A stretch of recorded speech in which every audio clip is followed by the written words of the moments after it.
Welcome to Reading Inspires by Reading is Fundamental. I'm your host, Dr. Erin Bailey.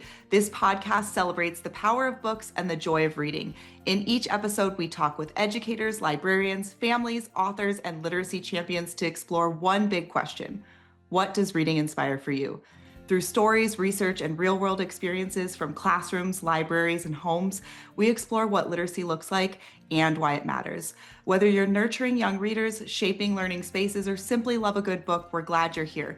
Be sure to subscribe to get the podcast's latest episode. Let's get inspired. Today, I'm chatting with author and illustrator Dan Yaccarino. To culminate this year's Rally to Read 100 program, Dan will be reading aloud one of his books at Reading is Fundamental's live reading celebration event, Reading Inspires, at the Barnes & Noble flagship store in New York City on March 6th at 1 p.m. Eastern Time. If you are a teacher who's listening now, I will link in the show notes that you can attend the live event virtually with your classroom. So welcome, Dan. Hello, thank you so much for inviting me. This is so exciting. I really appreciate it. We have some questions that I prepared that which we will dive into, but first I want to show off the book that you'll be reading at the event. Here it is. Luna Sisters and the Battle for the Moon Blossom. And I have to share with you that I got this book about a week ago to prepare for our interview and the event. And my daughter has asked that I read it to her every single night since we got it. So you have a 5-year-old fan in the Bailey household. And before we jump into our official questions, my daughter's question for you is, will there be more Luna Sisters books? Well, there are 2 so far. So hopefully in the future there'll be more. And I have lots and lots of ideas for the bickering Luna sisters. I'm excited to share that with her.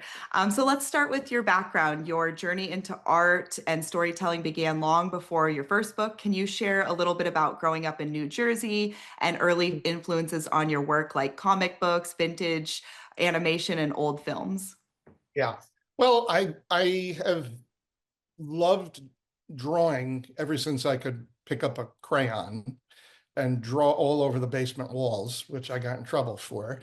But I don't know, I can't remember a time when I wasn't interested in creating something. And so my childhood, I would draw, I'd make my own little books, I'd fold some paper together and staple it and make my own books.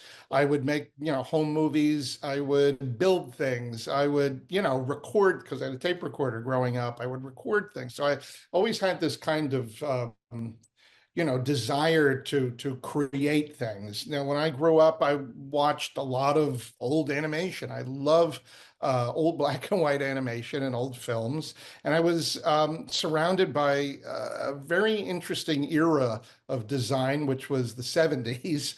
And but I always, even though it was before my time, I always sort of gravitated towards more mid-century, which is apparent in my work, the designs, the colors, and things like that. But I always remember being interested in just simply being creative. Awesome. And so also your background, you studied at Parsons School of Design and then transitioned into more commercial illustrations and major publications. How did your education influence your approach to children's books and animation? Well, in art school, I was exposed to a lot of different things that I wasn't even aware of when I was growing up. So I was the kid in school, maybe 1 or 2 other people had any kind of interest in drawing or art of any kind throughout all of my schooling. So that was sort of my unique thing about me, is that, oh, that's the kid that draws all those pictures. And so that was sort of my identity. And then when I went to art school, it was totally different because, in a sense, that one kid, in art school was the one kid in their schools growing up being the artist, the creative person. So it was really sort of amazing to me that I was surrounded by all these, ambitious, creative people. And I loved it. I felt like, I'm on my home planet. I found my people. And so that inspired me to move forward. I felt like, I guess, in my final year at Parsons, I had to sort of pick a direction. And at that time, there were so many magazines and things in print. So I decided I can do that. I sort of apprenticed under a commercial illustrator in my last year of art school.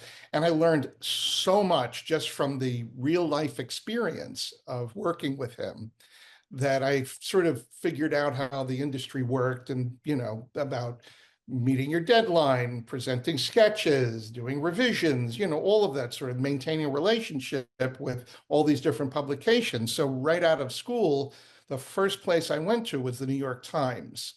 I went to the book review section because I heard that art director gave a lot of people their first break, people coming into this country that he gave, Stephen Heller gave them their first break. And so in my first meeting, in my first portfolio presentation, I got my first job.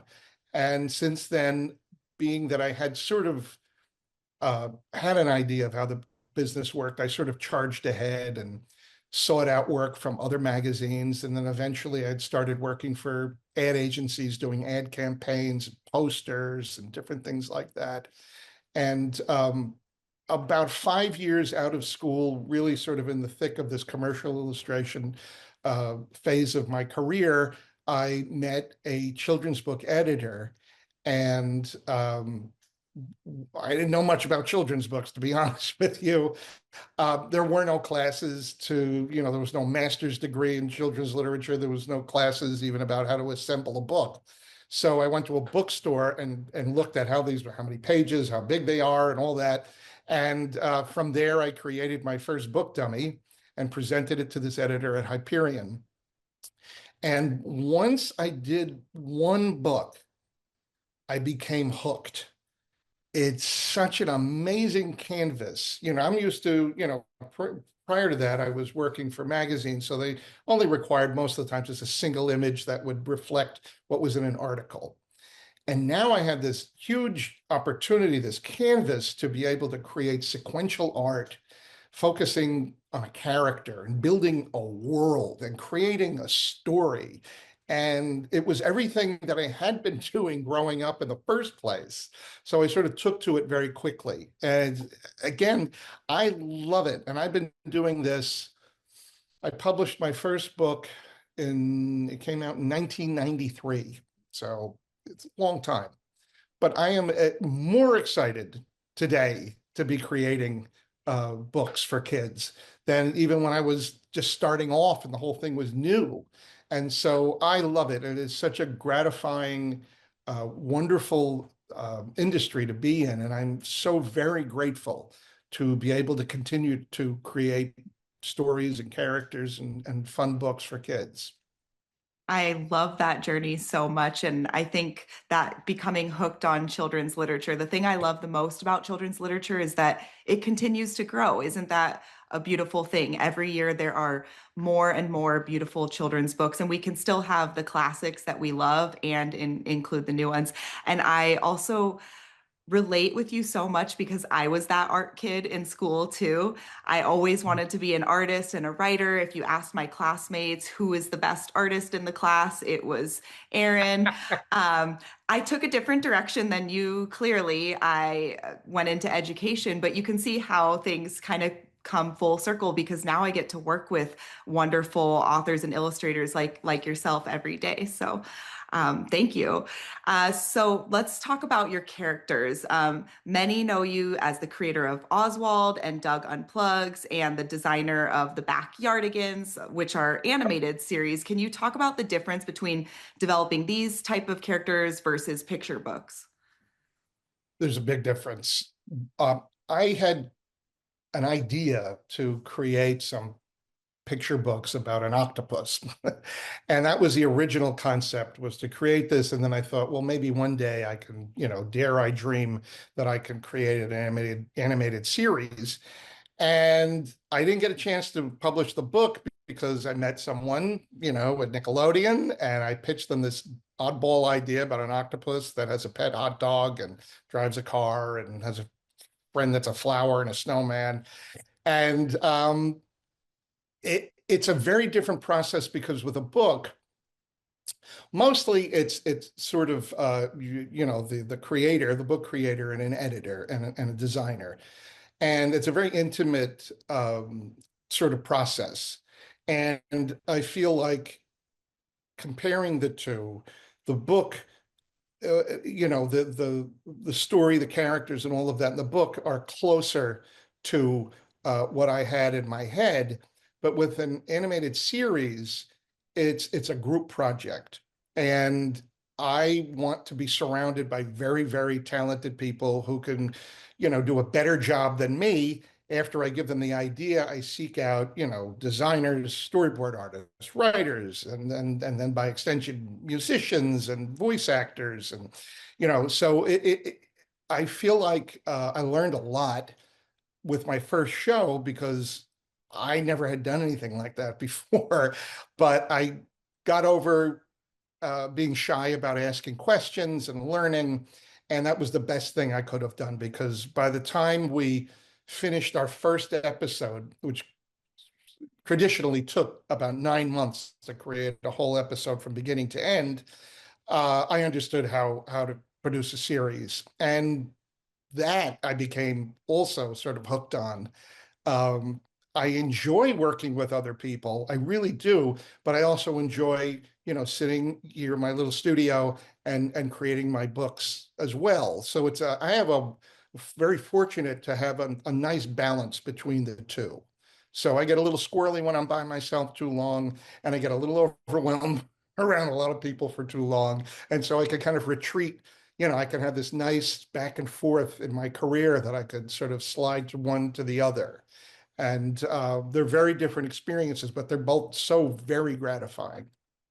I had no idea that it takes 9 months to produce one Nobody episode. does. I mean, I can see it now, but wow, and it Yeah. really is a full team effort. Yeah, absolutely. It is. But I mean, not to get technical or anything, but you launch one episode a week. So it's almost like a conveyor belt going by. Like, okay, this one's still in script, and that moves down the conveyor belt to boarding, but then we launch a new episode that's in script, and then that'll eventually, but then the first one will go to the next phase. So it's at one point you're stacked with maybe 52 episodes, and that's kind of madness. But then, the schedule starts to become a little bit more tolerable after that.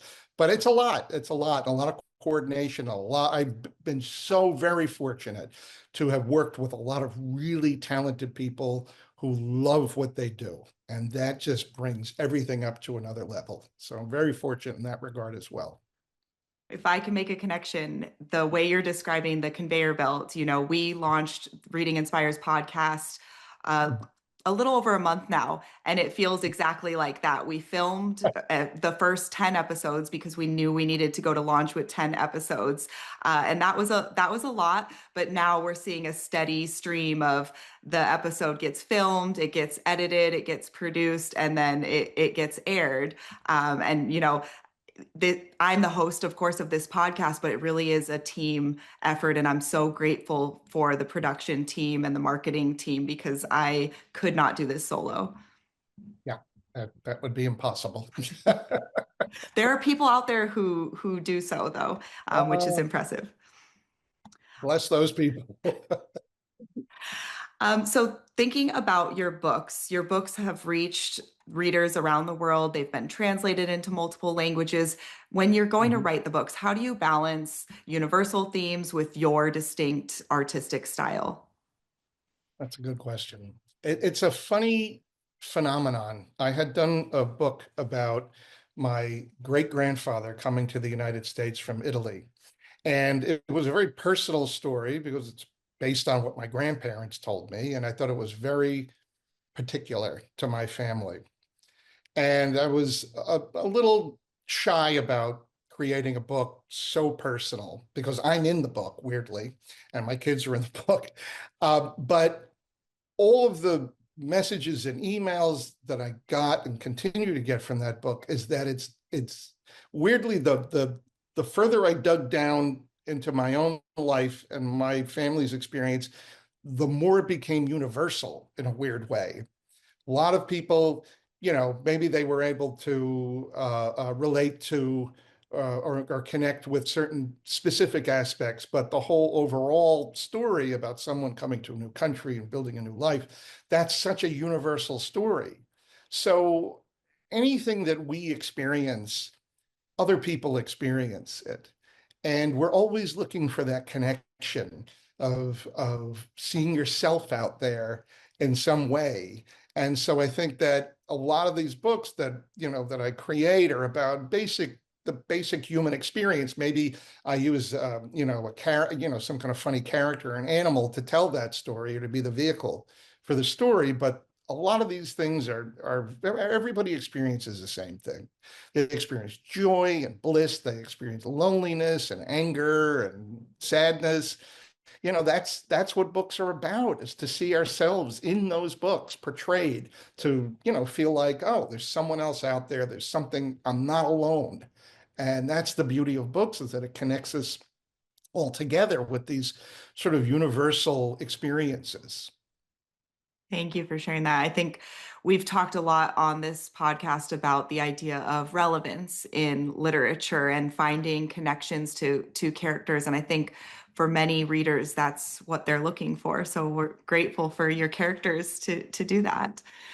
Um, Speaking also of the collaborations that you've had, you've worked with some very acclaimed authors like Margaret Weiss Brown. If that name doesn't ring a bell to you, good night, Moon, good night, Room. Um, what have you learned from illustrating with other people's written stories versus writing your own? Other people's work, um, I usually choose these manuscripts to work on, because a lot of times it's something that I would not have conceived of or have written. And it's an opportunity for me to interpret someone else's story. And it's a very different experience. When I'm writing and illustrating, I'm in the driver's seat and I'm driving. And in a sense, when I'm illustrating, I'm in the passenger seat, but I'm sort of giving directions. It's sort of a weird combination. Margaret Wise Brown's, I mean, she's no longer with us, but it was so inspiring to be able to illustrate a book, a story that she wrote. And it was something that I would not have done myself. So I always seek that out with stories that are presented to me to possibly illustrate, because I can already come up with ideas that I come up with. I don't need to do that. I would prefer, with the books that I just illustrate, to be something that would be unusual for me, but I still have a connection to it. I also write books that I don't illustrate, and it's kind of a very different way to think about your work, and you have faith in the illustrator that they're going to do what they're going to do, and you respect their work and them. But I'm very careful about those kinds of things, who I work with, who I collaborate with. But it is something that I probably would not have done on my own. So when you write the book, is it Mhm. usually the words that come first and then you're kind of like scouting an illustrator who can bring those to life? Do people submit applications for it? How does it work? Well, some of the times it's people that I know, and I know, I have a lot of friends and colleagues in this business. So I think about, sort of the vibe or the subject matter, and a lot of times it's there's humor involved. So I try to match that up with the manuscript. I more illustrate other people's manuscripts as a collaboration rather than the other way around, but I do love writing. And it's a very different experience when you have to let go of, all the images in your head and see what they do. And it's always, for me anyway, a wonderful surprise. And it's so much better than I, had it in my head. So It it's very different. seems similar to when you're reading a chapter book, one without illustrations, and then you go to see the movie, and you're either Yeah. like, that is spot on how I pictured that character, or you're like, ooh, not at all. Yeah. But we all look for being, to be pleasantly surprised, right? Like, whoa, this is way better than what was inside my head. Yeah. So I always love when that happens, that I'm bowled over. I'm like, I couldn't even think of that. So, it's a great experience to see your, in this case, my words interpreted by someone else. And I always get feedback from the author whenever I illustrate someone else's book, saying, oh, this is nothing like I thought it would be, not the image I had in my head. And it's just it's fun to collaborate too for me.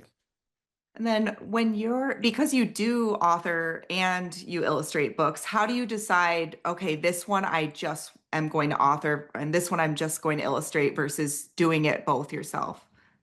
Um, well, that's a good question. Well, I just wrote three graphic novels, and for some reason, right from the beginning, I decided I'm not going to illustrate these.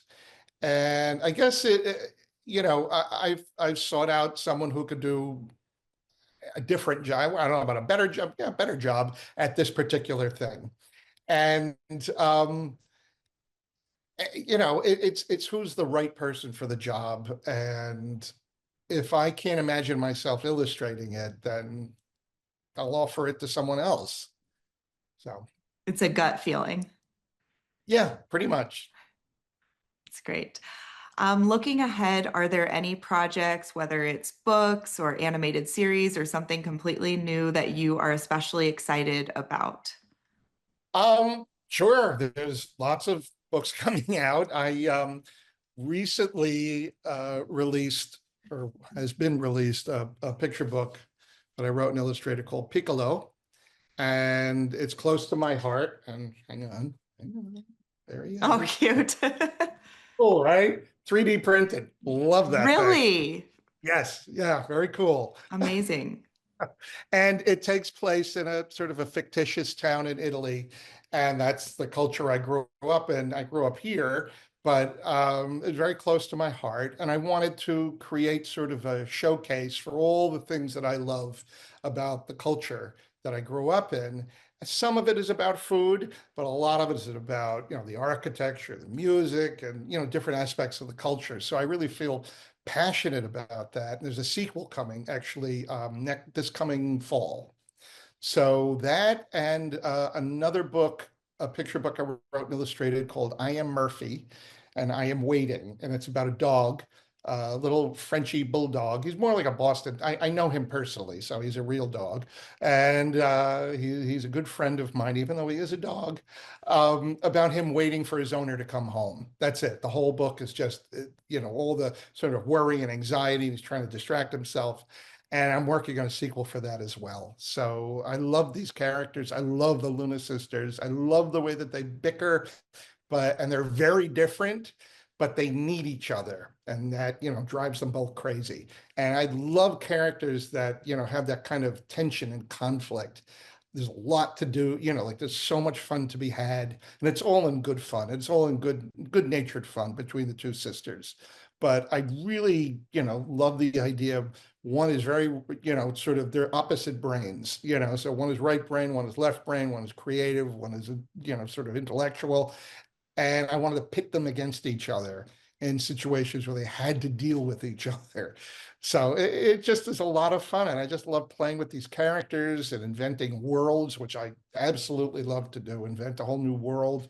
But so those are coming up. So it's Piccolo, I Am Murphy, hopefully more Luna Sisters books. And yeah, I'm looking forward to more. I'm working on more.